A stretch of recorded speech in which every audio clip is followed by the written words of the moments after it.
Hello David, morning. Morning, sir. Can you just tell us about your favourite book that you've been reading? My favourite book? Well, it goes back 5 years and it's a great book and everybody should have one on their bookshelf. What is it? No, it's not that one, it's the Quran. How I got introduced to the Quran was I was on the plane coming back from New York. Yeah, that's over that way. Oh no, it's not. It's over that way. And the thing is, believe it or not really, this guy was reading a book. He left it on the seat when he got off the plane like me. And you know what, I chased after this guy and said to him, "Hey mister, you left your book." He said, "No, you keep it." I said, "Well, okay."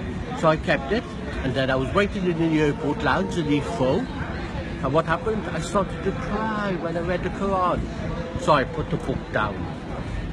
I was happy, I was still the same. And then I picked it up again. I started to cry.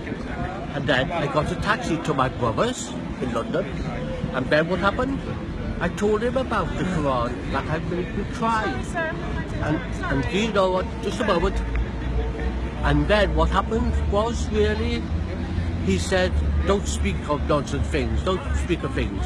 I said, "Well, the thing is really, why am I crying?" And then he said, "Go next door."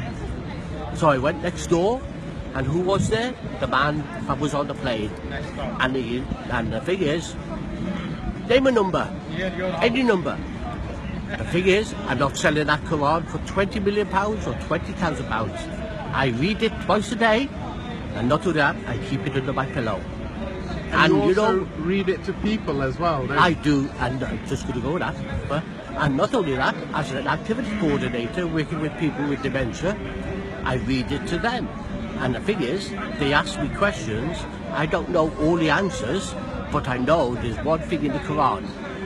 What is it? Truth. And if you was lost in the desert, or you was lost somewhere in town, you'd ask somebody away. What's the Quran? It's a map for life.